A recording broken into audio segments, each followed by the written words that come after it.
आज हम दोस्त क्लास 11 में पॉलिज एक्सक्लूजन प्रिंसिपल के बारे में पढ़ेंगे। तो सबसे पहले जानेंगे दोस्त ये पॉलिज एक्सक्लूजन प्रिंसिपल क्या है। दोस्त ये एक तरह का क्या प्रिंसिपल है आपका। प्रिंसिपल बोले तो सिद्धांत। लैंग्वेज आपका दिस प्रिंसिपल स्टेट्स दैट यह सिद्धांत कहता है कि no two electrons in an atom can have the same values of all the four quantum numbers।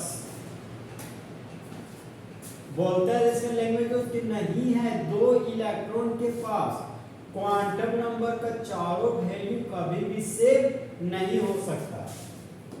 देखिए दोस्त इसका लैंग्वेज वही है जो अभी बोले।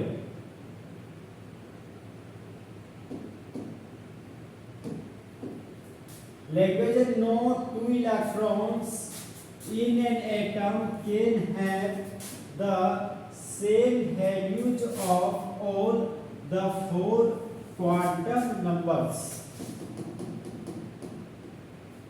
इसका हिंदी हो गया हमारा दोस्त कि नहीं है दो इलेक्ट्रॉन के पास एक परमाणु में चारों क्वांटम नंबर का सभी वैल्यू सेम, वही कहलाता है आपका पॉलिज एक्सक्लूजन प्रिंसिपल। अब हम तो पॉलिज एक्सक्लूजन प्रिंसिपल का एग्जांपल पढ़ने जा रहे हैं।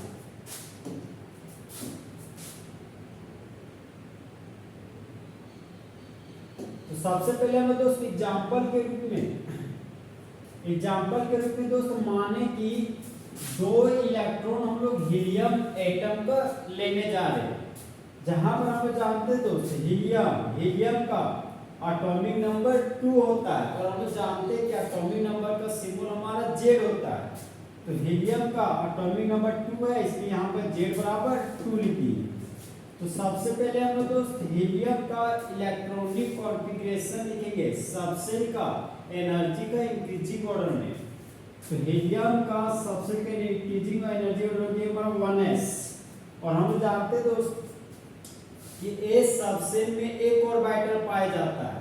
अब सर ये ऑर्बिटल क्या है, तो देखिए दोस्त वो खास जगह जहां पर भगवान के मूर्ति के पाए जाने की संभावना सबसे ज्यादा हो उसे मंदिर कहते हैं। तो उसी तरह दोस्त ऑर्बिटल देखिए एक ऐसा वो खास जगह जहां पर इलेक्ट्रॉन के पाए जाने की संभावना सबसे ज्यादा उसी को हम लोग ऑर्बिटल कहते हैं। तो A सबसेल में एक ऑर्बिटल होता है, एक ऑर्बिटल में मैक्सिमम 2 इलेक्ट्रॉन होता है। एक इलेक्ट्रॉन क्लॉकवाइज डायरेक्शन में रखा होता है और दूसरा इलेक्ट्रॉन आपका एंटी क्लॉकवाइज डायरेक्शन में रखा होता है। तो एटॉमिक नंबर 2 है तो A सबसेल में मैक्सिमम 2 इलेक्ट्रॉन होता है, तो यहाँ पर 2 इलेक्ट्रॉन बढ़ गए। अब इसी को हम दोस्त ऑर्बिटल के फॉर्म में लिखते हैं। हम लोग जानते हैं कि A सबसेल में एक ऑर्बिटल होता है, तो यहाँ पर दोस्त एक ऑर्बिटल बनाना। अब इस सबसे में मैक्सिमम 2 इलेक्ट्रॉन है, तो यहाँ पर दोस्त 2 इलेक्ट्रॉन भरने जा रहे हैं। एक इलेक्ट्रॉन को क्लॉकवाइज डायरेक्शन में भरे और दूसरा को इलेक्ट्रॉन को एंटी क्लॉकवाइज डायरेक्शन में भरे अकॉर्डिंग टू हून्स रूल के अनुसार। अब देखिए दोस्त ये हो गया आपका फर्स्ट इलेक्ट्रॉन, ये हो गया आपका दोस्त फर्स्ट इलेक्ट्रॉन और ये हो गया आपका सेकेंड इलेक्ट्रॉन।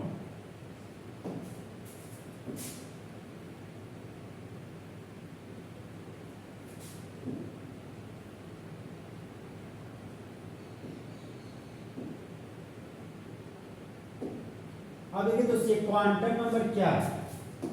जिस तरह इंसानों को धर्मों के बेसिस पर 4 टाइप में बांटा गया है, हिंदू, मुस्लिम, सिख, ईसाई, उसी तरह दोस्त क्वांटम नंबर को भी 4 टाइप में बांटा गया है। एक है आपका प्रिंसिपल क्वांटम नंबर और प्रिंसिपल क्वांटम नंबर का सिंबल होता है आपका स्मॉल n।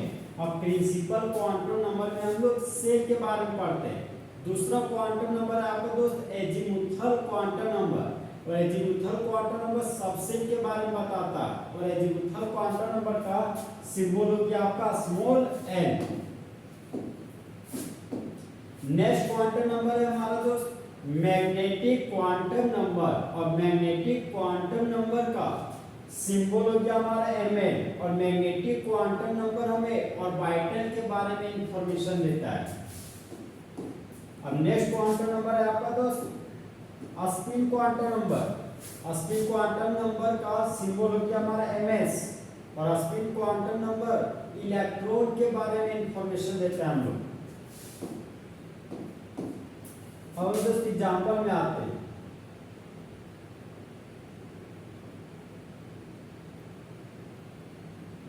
अब देखिए दोस्त, सबसे पहले हमको सेल का नंबर लिखना है। तो यहाँ पर ऑर्बिटल हमारा 1s2 है। देखिए ये जो 1 है दोस्त, ये 1 हम लोग को सेल के बारे में बताता है।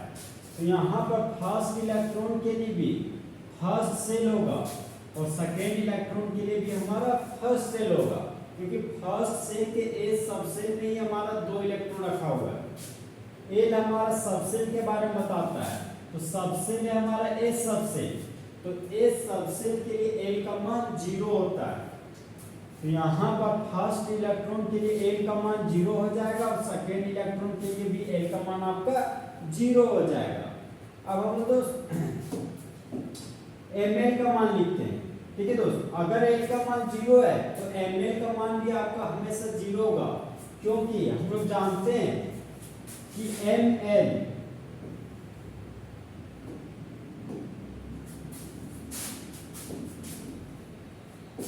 क्योंकि हम लोग जानते हैं दोस्त कि ml बराबर plus l to minus l होता है भाया 0। भाया 0 का मतलब तो 0 से हटते हुए।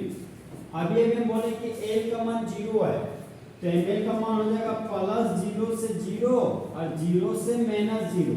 तो ऑलरेडी इसका मतलब ये दोस्त 0, यहाँ पर ml का मान आपका 0 होगा। यहाँ पर दोस्त ml का मान हो गया 0 और यहाँ पर भी ml का मान आपका 0 होगा।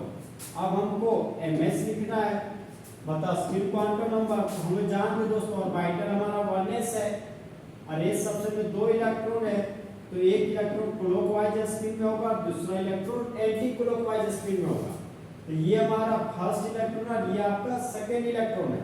तो फर्स्ट इलेक्ट्रॉन क्लॉकवाइज स्पिन में रखा हुआ है, second electron anti clockwise spin. तो क्लॉकवाइज स्पिन के लिए ms का वैल्यू हमेशा प्लस हाफ होता है और इस एंटी क्लॉकवाइज स्पिन के लिए ms का वैल्यू माइनस हाफ होता है।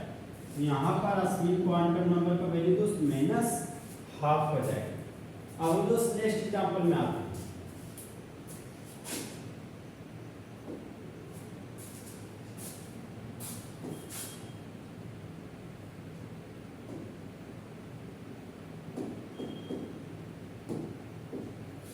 देखिए दोस्त नेक्स्ट एग्जांपल ले रहे हैं। माना कि फर्स्ट इलेक्ट्रॉन और लास्ट इलेक्ट्रॉन हम लोग सोडियम एटम का लेने जा रहे हैं। तो सबसे पहले हम लोग सोडियम का एटॉमिक नंबर जानेंगे। तो सोडियम का एटॉमिक नंबर हो गया आपका 11। अब हम लोग सबसे का एनर्जी का इंक्रीजिंग ऑर्डर लिखेंगे। तो सबसे का एनर्जी का इंक्रीजिंग ऑर्डर हो जाएगा हमारा दोस्त 1s 2s 2p 3s। अब देखिए दोस्त हम लोग जानते हैं कि एस सबसे में मैक्सिमम 2 इलेक्ट्रॉन होता है, तो यहाँ पर 2 इलेक्ट्रॉन फिलअप कर दिए। एस सबसे में मैक्सिमम 2 इलेक्ट्रॉन होता है, तो यहाँ पर 2 इलेक्ट्रॉन फिलअप कर दिए। पी सबसे में मैक्सिमम 6 इलेक्ट्रॉन होता है, तो यहाँ पर 6 इलेक्ट्रॉन भर दिए। अब हम लोग को दोस्त 11 इलेक्ट्रॉन भरना है, तो हम 2 2 4 और 6 10 टोटल हम 10 इलेक्ट्रॉन भर चुके हैं। तो बचा हुआ एक इलेक्ट्रॉन हमारा एस सबसेल में जाएगा। अब यहाँ पर हम लोग देख सकते हैं दोस्त कि एस सबसेल में एक ऑर्बिटल होता है, तो यहाँ पर बना दिए एक ऑर्बिटल। एस सबसेल में एक ऑर्बिटल होता है, तो यहाँ पर भी बना दिए एक ऑर्बिटल। पी सबसेल में 3 ऑर्बिटल होता है, तो यहाँ पर बना दिए हम 3 ऑर्बिटल। और एस सबसेल में एक ऑर्बिटल होता है, तो यहाँ पर बना दिए एक ऑर्बिटल। अब हम दोस्त इलेक्ट्रॉन को भरने जा रहे हैं हुल्स रूल के अनुसार। तो फर्स्ट सेल के एस सबसेल में 2 इलेक्ट्रॉन है, तो एक इलेक्ट्रॉन क्लॉकवाइज स्पिन में भर दिए और बचा हुआ दूसरा इलेक्ट्रॉन को हम लोग एंटी क्लॉकवाइज स्पिन में भरेंगे। फिर हमारा दोस्त सेकेंड सेल के एस सबसेल में 2 इलेक्ट्रॉन है, तो एक इलेक्ट्रॉन को क्लॉकवाइज स्पिन में भरेंगे और दूसरा इलेक्ट्रॉन को हम लोग एंटी क्लॉकवाइज स्पिन में भरेंगे हूल्स रूल के अनुसार। फिर यहाँ पर देख सकते हो सेकेंड सेल के पी सब सेल में 6 इलेक्ट्रॉन है, तो हमको यहाँ पर 6 इलेक्ट्रॉन भरना है हूल्स रूल के अनुसार। सबसे पहले हम लोग दोस्त एक एक इलेक्ट्रॉन तीनों ऑर्बिटल में दिए, फिर बचा हुआ 3 इलेक्ट्रॉन को अब हम लोग एंटी क्लॉकवाइज स्पिन में भरेंगे। तो 3 इलेक्ट्रॉन क्लॉकवाइज स्पिन में भर दिए। अब ये हो गया हमारा 4th electron, 5 electron, 6 electron. Third shell के इस सबसे में 1 इलेक्ट्रॉन है, तो ये 1 इलेक्ट्रॉन सिर्फ क्लॉकवाइज स्पिन में भरेगा। अब यहाँ पर देख सकते हैं हम दोस्त कि फर्स्ट इलेक्ट्रॉन हमारा ये हो गया, ये हो गया आपका फर्स्ट इलेक्ट्रॉन। और 11 इलेक्ट्रॉन मतलब 11 इलेक्ट्रॉन हो गया हमारा लास्ट इलेक्ट्रॉन। तो फर्स्ट इलेक्ट्रॉन और लास्ट इलेक्ट्रॉन का चारों क्वांटम नंबर का वैल्यू हम लोग को लिखना है।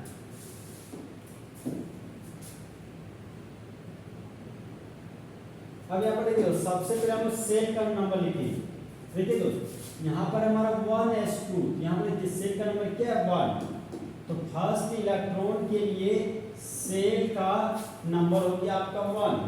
अब अंतिम इलेक्ट्रॉन में आते हैं, अंतिम इलेक्ट्रॉन के लिए सेल का नंबर 3 है, तो यहाँ पर n का मान हो गया हमारा 3। अब l का मान लिखते हैं। l हमारा दोस्त एजिमुथल क्वांटम नंबर के बारे में बताता है। तो l का मान, तो a सबसेल के लिए l का मान हमेशा 0 होता है, तो यहाँ पर लिखिए तो 0।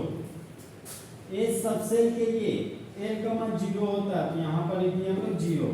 और जब भी l का मान 0 होगा तो हमेशा ml का मान भी क्या होगा 0, क्योंकि हम लोग जान रहे दोस्त कि ml बराबर plus l to minus l होता है भाया 0, मतलब 0 होते हुए। तो l का मान 0 है, तो 0 से माइनस 0 मतलब 0 0 ही आएगा। जब भी l का मान 0 रहेगा तो याद रखिएगा हमेशा ml का मान भी क्या होगा आपका 0। अब हम तो सस्पेंड क्वांटम नंबर में आते हैं। हम लोग यहाँ पर देख सकते हैं दोस्त फर्स्ट इलेक्ट्रॉन हमारा क्लॉकवाइज स्पिन में रखा हुआ है। यहाँ पर ms का वैल्यू हो गया हमारा प्लस हाफ, ms का वैल्यू हो गया हमारा प्लस हाफ। अब यहाँ पर देख सकते हैं दोस्त अंतिम इलेक्ट्रॉन भी हमारा क्लॉकवाइज स्पिन में रखा हुआ है, तो यहाँ पर भी ms का वैल्यू हो जाएगा माइनस हाफ। तो यहाँ पर हम देखिए दोस्त आपका कॉलेज स्टूडेंट प्रिंसिपल ये बोलता है कि जो चारों क्वांटम नंबर है, चारों क्वांटम नंबर में से अगर 3 क्वांटम नंबर का वैल्यू सेम हो जाएगा, लेकिन एक ऐसा क्वांटम नंबर होगा जिसका वैल्यू आपस में सेम नहीं होगा, वही आपका कॉलेज स्टूडेंट प्रिंसिपल कहता है। जैसे आप एग्जांपल के तौर पर समझ सकते हैं, तो मान लिए कोई जुड़वा भाई है, तो जुड़वा भाई के माँ बाप सेम हो सकते हैं, आपका जुड़वा भाई का पहनावा सेम हो सकता है, लेकिन उस जुड़वा भाई का बीबी सेम कभी नहीं हो सकता है। उसी तरह दो कभी भी चारों क्वांटम नंबर में से अगर मान लीजिए कि दोनों क्वांटम नंबर का वैल्यू सेम आ गया, अब मान लीजिए कि इसका भी सेम आ गया, लेकिन ms का वैल्यू कभी भी सेम नहीं आएगा। चाहे आप लोग ये मान सकते दोस्त कि तीनों क्वांटम नंबर का वैल्यू अगर सेम आ गया, लेकिन जो हमारा n है उसका वैल्यू कभी भी सेम नहीं आएगा। अगर चारों क्वांटम नंबर में से एक क्वांटम नंबर आपका ऐसा होगा जिसका वैल्यू आपस में से कभी भी नहीं होगा। तो इस तरह आपका दोस्त फुल एचडी में कॉलेज एक्सक्लूजन प्रिंसिपल खत्म हुआ। तो दोस्त चिते की 4 बात की नजर और हिमांशु कुमार के सॉल्यूशन पर कभी शक नहीं कह सकता।